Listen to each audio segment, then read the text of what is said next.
Hey guys, तो स्वागत करते हैं आपके अपने चैनल जिसका नाम है क्रैक ऑफिसर। जी हाँ, आज मैं आपके लिए लाया हूँ बेरुबारी केस। ठीक है, ये बहुत ही ज्यादा इंपॉर्टेंट केस हो जाता है। अगर हम देखें, इससे पहले मैंने आपको पढ़ाया था, क्या प्रियम्बल पढ़ाया था। ठीक है, सो वो प्रियम्बल में हमने देखा था कि बेरुबारी केस आया था, केशवानंद भारती केस आया था, LIC केस आए थे। ठीक है, सो मैंने पहले ही कहा था कि हम यहाँ पे सेपरेटली कवर करेंगे। तो आज मैं बेरुबारी केस करवा रहा हूँ। इसको मैंने थोड़ा सा बहुत अच्छी तरीके से कवर करा है, थोड़ा सा हम देखेंगे। ठीक है, क्या है देखिए, बेरुबारी केस थोड़ा सा समझते हैं। देखिए, ये 1960 का एक केस था। हुआ क्या था, स्टार्टिंग से हम थोड़ा सा समझते हैं। देखिए, जब बात ये है, देश आजाद हो रहा था, पार्टीशन हो गया था, ये हम पढ़ चुके हैं। ठीक है, पार्टीशन हो गया था माउंटबेटन प्लान पे। ठीक है, सो पार्टीशन कैसे होना था, उसके लिए क्या था, रेड क्लिफ को बुलाया गया था। और रेड क्लिफ ने क्या करा था, हाँ, रेड क्लिफ ने क्या करा था, सीधे सीधे वो कोई ज्योग्राफी नहीं समझ रहा था भारत की, कि क्या कल्चर है, क्या ट्रेडिशन है, किस प्रकार की मेजोरिटी माइनॉरिटी है। ठीक है, कुछ नहीं समझा, बस उसने एक अपने ही बेढंगे हिसाब से क्या कर दिया, एक रेखा खींचते हुए चला गया मैप मैप में। ठीक है ना, सो वो क्या करा, उसने एक रेखा खींचते चला गया। अब उसने ये देखा नहीं, बस एक माना जाता है कि उसने एक शायद चौकियों को आधार माना था, कि जहां चौकी पड़ती थी बस वहां का वो एक क्या करता था, उसको वहां का बेस मान के रेखा और खींचते चलता चढ़ता था। ठीक है, सो ये उसने एक फॉलो किया था। अब बात करता हूं मैं किसकी, बेरुवारी में। देखिए, ये बेरुवारी क्या हुआ। ठीक है, पहले इसको बताने से पहले हाँ, एक और चीज बता दूं मैं। यहाँ पे जो रेड क्लिफ बाउंड्री लाइन मैंने ये लिखा है, देखिए। ठीक है ना, पहले तो क्या मैंने लिखा, माउंटबेटन यहाँ पे हो गया, पार्टीशन हो गया, लेकिन फिर रेड क्लिफ को बुलाया गया। तो उसने क्या, कोई पे अटेंशन नहीं करा, मतलब मैंने बताया ना, ऐसे ही उसने अजर्रा कर दिया। जो स्मॉल पैचेस ऑफ लैंड आते हैं ना, इनकी बात कर रहा हूं मैं, क्योंकि ये वर्ड को, यही बहुत ज्यादा इंपॉर्टेंट है। स्मॉल पैचेस ऑफ लैंड, जिसको एंक्लेव्स कहते हैं, या चिटमहल्स, चिटमहल, ये बंगाली टर्म है, चिटमहल, माहौल ऐसे पढ़ते हैं। एक्चुअली में जो राजा थे वहां के कूच बिहार के, ये जो मैं बता दूं, जैसे ये बेरुबारी है, आपको अभी मैं मैप एक डालूंगा जिसमें बेरुबारी में आपको लोकेट करके दिखाऊंगा कहाँ पे है। ये एक वैसा रीजन था, ये कूच बिहार में। ठीक है, ये कहाँ था, कूच बिहार, जलपाईगुड़ी, वेस्ट बंगाल में पड़ता है। ये मुस्लिम मेजोरिटी का एक ये लोकेशन था। ठीक है, तो इसमें हुआ क्या था, देखिए पहले तो मैं बता दूं, स्मॉल पैचेस ऑफ लैंड का मतलब हो गया। अब मैप अभी मैं दिखाऊंगा आपको क्या है स्मॉल पैचेस। जैसे हम, हमारा इंडिया का मैप हम ड्रॉ करते हैं। ठीक है, तो आपने देखा नॉर्थ ईस्ट साइड में क्या छोटे छोटे छोटे छोटे एक डॉटेड स्ट्रक्चर से बने हैं, वो क्या है, वो भी टेरिटरी है। कुछ इंडिया की टेरिटरी है, कुछ बांग्लादेश की टेरिटरी में, उस रीजन पे की बात कर रहा हूं। वहां पे आप देखेंगे तो, अगर मैप में मैं आपको दिखाऊंगा फोटो में। ठीक है, सो वहां पे क्या, वो टेरिटरी है। ठीक है, अब वो जो रीजन है, ऐसे ही क्या, बेरुबारी एक रीजन था जो आ रहा था किसमें, किसमें आ रहा था, इंडिया के पार्ट में आ रहा था, लेकिन सराउंडेड बाय किससे था, वो बांग्लादेश से। जैसे कि एग्जांपल ले लेते हैं हम, वेटिकन सिटी आप देखते हैं, वो इटली के रीजन में आता है। ठीक है, वेटिकन सिटी कहां आता है, इटली के रीजन में आता है, इटली से सराउंडेड है। ठीक है ना, वैसे ही ये बेरुबारी, हालांकि ये कंट्री तो नहीं थी, लेकिन ये क्या थी, एक छोटा सा विलेज था, जलपाईगुड़ी, कूच बिहार में। ठीक है, सो ये किसका पार्ट था, इंडिया का। एक्चुअली में क्या होता है, रेड क्लिफ ने थोड़ा सा यहाँ पे एक कार्यक्रम कर दिया था। क्या कर दिया था, इसने इंडिया के पार्ट में तो इसको रखा था, लेकिन कोई, कहते हैं इसको रिटर्न फॉर्म में नहीं बताया क्या था कि ये इंडिया का पार्ट है या बांग्लादेश का। ठीक है, सो यहाँ पे क्या, बहुत ज्यादा घमासान हो गया। ठीक है, यहाँ पे क्या, बहुत ज्यादा घमासान होने लगा, क्योंकि ये मुस्लिम मेजोरिटी वाला एरिया था, बांग्लादेश से सराउंडेड था। ठीक है, लेकिन पार्ट किसमें था, ये इंडिया का माना जाता था। ठीक है, सो इस पे क्या हुआ, 1952 से इस पे बहुत ज्यादा विवाद खड़े हो गए, कि इसको बांग्लादेश सोचता था कि इसको कैसे भी, उस समय बांग्लादेश नहीं था, उस समय क्या इसको कहते थे, ईस्ट पाकिस्तान। जब डिवीजन हुआ था, सो ईस्ट पाकिस्तान, इस तरीके से पाकिस्तान। ठीक है ना, सो ये ईस्ट पाकिस्तान उस समय कहलाया जाता था। सो उस समय से ये लोग सोचते थे कि हम उसमें चले जाएं, कुछ कुछ कुछ। और जो वेस्ट बंगाल के लोग थे, वो सोचते थे कि नहीं, ये इंडिया का पार्ट है, तो इसको इंडिया में ही रहने देना चाहिए। ठीक है, तो इस तरीके से ये कुछ डिस्प्यूट होते थे। उसके बाद धीरे धीरे क्या हुआ, यहाँ पे ये विवाद होते खड़ा हो गया। सो बाद में इसका कुछ सॉल्यूशन निकालने के लिए यहाँ पे नेहरू नून पैक्ट हुआ, या एग्रीमेंट कह सकते हैं 1958 में। ये क्या था, थोड़ा सा इसको समझ लेते हैं। देखिए, नेहरू नून पैक्ट में क्या हुआ था, मैं आपको बता दूं। ये हुआ क्या था, ये था एक्चुअली में to resolve issue to divide territory through an agreement with former prime minister. उस समय मैं बता दूं, फॉर्मर जो प्राइम मिनिस्टर था वहां का, ईस्ट पाकिस्तान का, वो कौन था, फिरोज खान नून। ठीक है, इसके साथ एक एग्रीमेंट करा गया था नेहरू जी ने, ठीक है, 1958 में। कि ये एग्रीमेंट में ये था ताकि जो यहाँ के जो इश्यूज हैं इस तरीके की के लैंड डिस्प्यूट वाले, सो उसको ज्यादा प्रॉब्लम ना आए, और टेरिटरी को क्या, जो खास करके बेरूबारी जैसे रीजन को इक्वली डिवाइड कर दिया जाए इंडिया और बांग्लादेश मींस ईस्ट पाकिस्तान में। तो ये एग्रीमेंट था, ठीक है, बेरूबारी को क्या इक्वली डिवाइड कर दिया जाए दोनों नेशन में। तो ये एग्रीमेंट था। लेकिन इस पे क्या, फिर जो वेस्ट बंगाल रीजन के जो लोग थे वो ज्यादा, इंडिया में जो वेस्ट बंगाल उसके जो लोग थे वो ज्यादा, बहुत ज्यादा इससे हताश थे, क्योंकि ये डिसीजन उनके एक तरीके से खिलाफ था। कि उनका मानना ये था कि हमारी टेरिटरी में, इंडिया में अगर ये है तो ये हमारा पार्ट है, ठीक है, सो हम ऐसे ही किसी को नहीं दे सकते हैं। तो इस पे भी बहुत ज्यादा डिस्प्यूट चल रहा था। बात आगे तक बढ़ी, फिर यहाँ पे प्रेसिडेंट पे बात आई। तो प्रेसिडेंट ने सोचा ये मामला थोड़ा सा कहीं पेचीदा हो रहा था। प्रेसिडेंट भी उस समय क्या हुआ था, देखिए बात हो रही है, पहले डॉक्टर राजेंद्र प्रसाद प्रेसिडेंट थे, हाल में ये संविधान भी बना था। सो इसको थोड़ा सा समझना, इसके प्रोसीजर भी बहुत ज्यादा इनके लिए भी इस समय मुश्किल हो रहा था। सो इन्होंने सोचा क्यों ना, देखिए इनके पास अथॉरिटी थी, पावर थी 143 आर्टिकल। देखिए आर्टिकल में कराऊंगा, इसको हम साथ साथ लिखते हुए चलेंगे। क्या आर्टिकल था मैं बता दूं, देखिए 143 आर्टिकल के तहत इनके पास एक पावर रहती है। हम जानते हैं कि सुप्रीम कोर्ट से एड एंड एडवाइस कौन, प्रेसिडेंट ले सकता है, ठीक है। सो इसमें क्या हुआ मैं बताऊं, क्या हुआ, देखिए दो बातें इन्होंने ढूंढी। क्या, देखिए इज लेजिस्लेटिव प्रोसीजर नेसेसरी। देखिए इस बात हो रही है किसकी, इसकी एग्रीमेंट की, जो यहाँ पे एग्रीमेंट हुआ फिरोज खान और इस नून और नेहरू जी के बीच में जो एग्रीमेंट हुआ, सो उसमें क्या लेजिस्लेचर प्रोसेस नेसेसरी है, जरूरी है, रिक्वायर्ड है। एक बात ये बताई इन्होंने।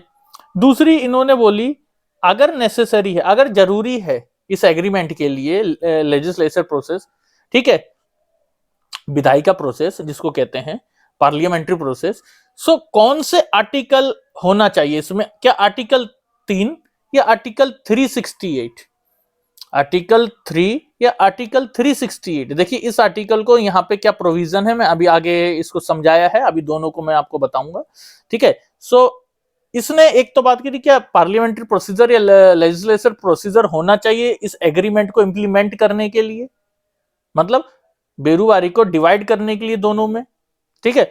और दूसरी बात क्या कही, अगर ये जरूरी है सो कौन से आर्टिकल के तहत इसको इंप्लीमेंट करना चाहिए। सो ये बातें थी। और दूसरी बात थी कुछ लीगल प्रॉब्लम्स भी थी, कुछ लीगल प्रॉब्लम्स थी। ये दो बात तो थी प्रेसिडेंट के सामने, और कुछ लीगल प्रॉब्लम्स भी थी, ठीक है। सो अभी उसको नेक्स्ट स्लाइड में हम लीगल प्रॉब्लम्स देखते हैं। देखिए हम बात कर रहे थे, अब इसमें क्या थी, कुछ लीगल प्रॉब्लम्स भी थी, उनको देख लेते हैं। देखिए लीगल प्रॉब्लम्स को जानने से पहले मैं आपको यहाँ पे कुछ प्रोविजंस थे, मैंने पहले ही बताया था बेरूवारी रिलेटेड, वो क्या थे उसको थोड़ा सा समझ लेते हैं, क्योंकि इनकी ज्यादा यूज हो रही है और उनको थोड़ा समझना बहुत ज्यादा जरूरी है। देख लीजिए, जैसे आर्टिकल 1C यहाँ पे यूज होगा, क्या है उसको समझ लेते हैं। देखिए क्या कहता है, territories that may be acquired by the government of India at any time। इसके बारे में यहाँ पे बात हो रही है। हम हालांकि जब यूनियन जो आर्टिकल फर्स्ट हम शुरू कर देंगे वहां पे, ठीक है, नेक्स्ट पार्ट में, तो वहां भी इसको डिस्कस करेंगे। बस यहाँ अभी इतना सा इसको जान के चलते हैं। यहाँ पे क्या बात कर रहा है, आर्टिकल 1C के अंडर क्या बातें कर रहा है, टेरिटरीज डेट में B acquired by the government of India at any time. मतलब वो टेरिटरी क्या है, गवर्नमेंट ऑफ इंडिया कहीं भी, कैसे भी, कितने भी समय में वो एक्वायर कर सकती है। यहाँ पे उस टेरिटरी की बात हो रही है। दूसरा बात हो रही है यहाँ पे देखिए आर्टिकल 3।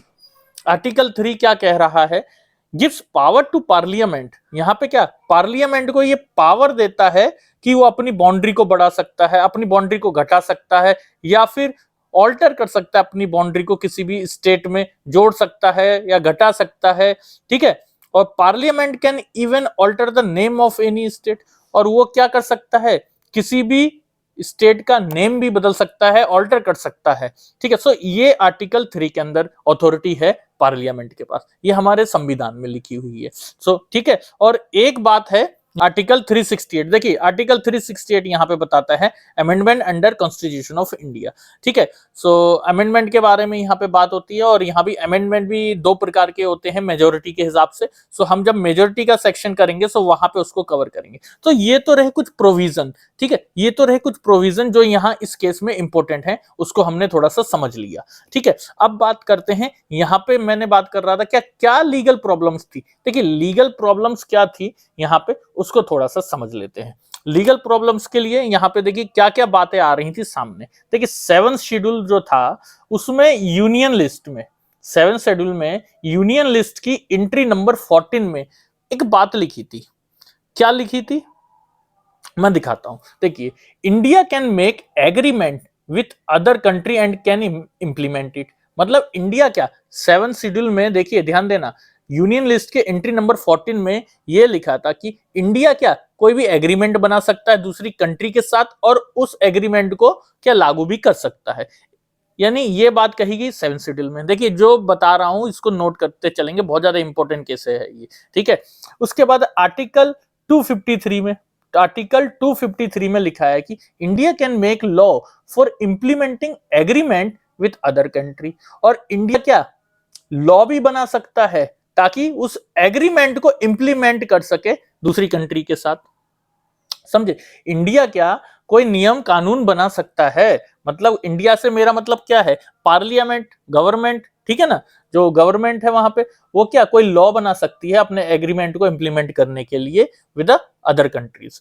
ये आर्टिकल 253 में लिखा हुआ है। ठीक है, दूसरा बात हो रही है आर्टिकल 245(1) में, 1 क्लॉज में क्या कह रहा है, राइट ऑफ पार्लियामेंट। यहां पार्लियामेंट की राइट दे रहा है, क्या right of parliament to make any law for any part of state और कंट्री। स्टेट से मतलब कंट्री की बात हो रही है, या अभी के रिस्पेक्ट में बात करें तो स्टेट या टेरिटरी में। यानी पार्लियामेंट को क्या ये राइट देता है, पार्लियामेंट को अधिकार देता है कि वो कोई भी लॉ बना सकता है किसी भी पार्ट के लिए, किसी भी टेरिटरी, इंडिया के किसी भी पार्ट के लिए या कंट्री में बात हो रही है। ठीक है ना, सो ये पार्लियामेंट की। और आर्टिकल 248 देखिए यहां पे कुल बातें हो रही हैं, यानी कहीं ना कहीं बातें कहां हो रही हैं, सब फेवर में ही तो बात हो रही हैं। हाँ, यहाँ पे जो बातें हो रही हैं ये कहां हो रही हैं, सब फेवर में ही तो बातें हो रही हैं। देखते हैं क्या कह रहा है। और parliament can make any law even if it is not mention in union list, state list और कॉन्करेंट लिस्ट। ठीक है ना, यहाँ पे क्या लिखा है, पार्लियामेंट 248 आर्टिकल क्या कहता है कि पार्लियामेंट भी क्या कर सकता है, कोई लॉ भी बना सकता है अगर चाहे वो मेंशन भी नहीं हो यूनियन लिस्ट में, स्टेट लिस्ट में और कॉन्करेंट लिस्ट में। सो ये चारों बातें क्या हो रही थी, एक तरीके से क्या हो रही थी, फेवर में ही तो जा रही थी नेहरू और नून एग्रीमेंट के। ठीक है ना, लेकिन यहां पे एक पेच और फंस रहा था, यहां पे एक पेच और फंस रहा था, मैं उसको अभी बताता हूं आपको। देखिए क्या फंस रहा था, एक सेकेंड। ये आई बात यहां पे। अब जो हमारा इंपॉर्टेंट टॉपिक है, वो जो पेज फंस रहा था वो है प्रियम्बल। देखिए यहां पे क्या पेज फंस रहा था, प्रियम्बल का। मैंने बताया कैसे, प्रियम्बल में दो बातें लिखी हैं, जैसे एक लिखा है डेमोक्रेटिक रिपब्लिक, ठीक है, दूसरा लिखा है सॉवरेन। हम जानते हैं डेमोक्रेटिक मतलब क्या, लोकतांत्रिक गणराज्य, मतलब डेमोक्रेसी, भाई रिपब्लिक कंट्री है, डेमोक्रेसी हम अपना राजा सुनते हैं।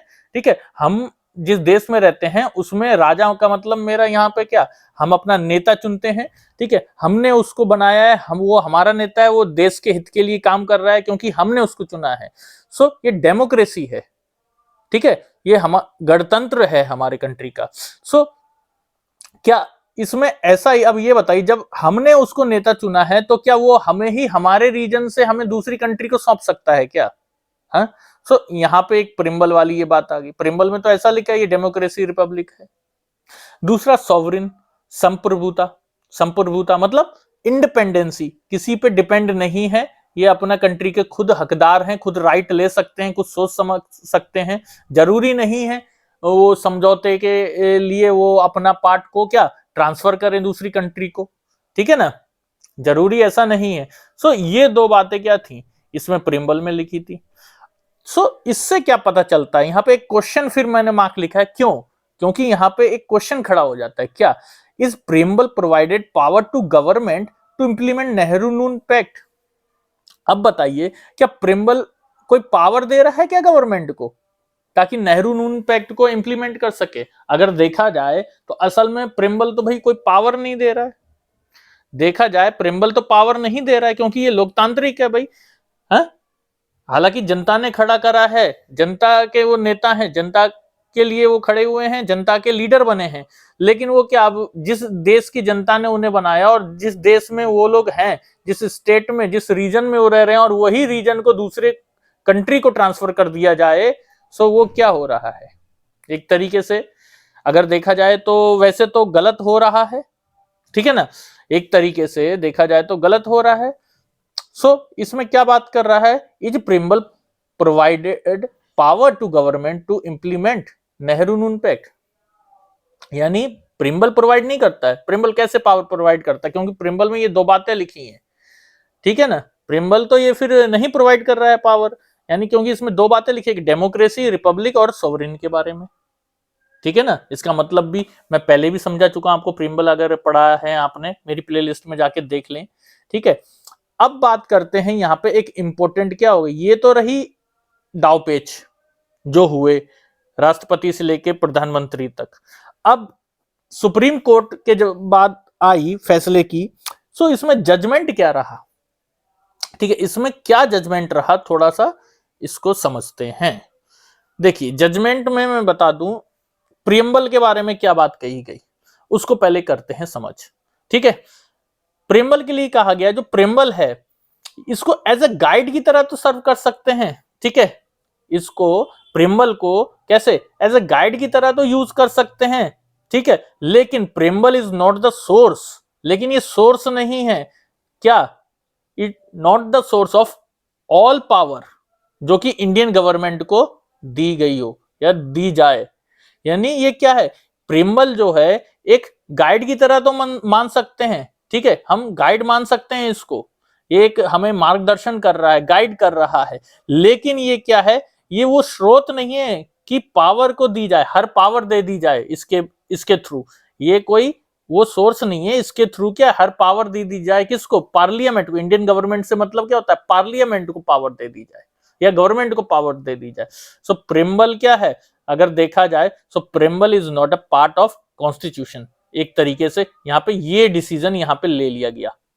जजमेंट, यहाँ क्या जजमेंट आया, preamble is not a part of constitution, क्योंकि प्रियम्बल एज ए गाइड तो है, लेकिन प्रियम्बल ये जरूरी नहीं है, ये क्या है, सोर्स है, सोर्स ऑफ ऑल पावर, ठीक है, इसलिए इसको क्या बताया गया, preamble is not a part of constitution. देखिए ये बात मैंने पहले भी बताई थी आपको, ठीक है।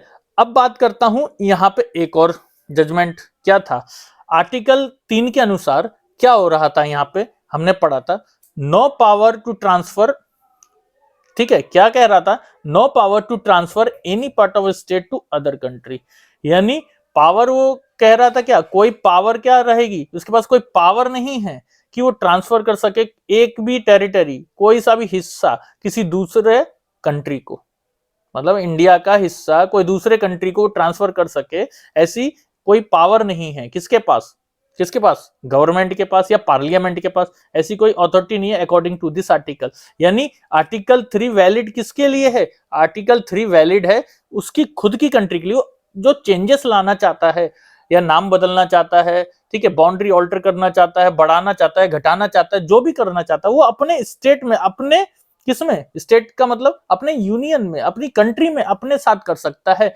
ना कि अपना हिस्सा किसी और को दे सकता है। सो ये क्या बताया, लिमिटेशन ऑफ पावर उसकी बता दी गई इसमें, ठीक है, आर्टिकल 3 के अनुसार। उसके बाद यहां पे एक जजमेंट और दिया गया, ये देखिए क्या दिया गया, इस जजमेंट में कहा गया if want to implement pact, अगर वो चाहते हैं फिर भी एग्रीमेंट को इंप्लीमेंट करना, सो उनको 368 अंडर 368 आर्टिकल इसको यूज करके वो क्या कर सकते हैं, अमेंड कर सकते हैं, मतलब इंप्लीमेंट कर सकते हैं जो भी इनका कौन सा पैक्ट था, नेहरू नून पैक्ट। ठीक है, सो ऐसा ही हुआ और नेहरू ने इसी आर्टिकल को यूज करा 368 को, और कंक्लूजन क्या निकला, कंक्लूजन क्या निकला ये देख लेते हैं।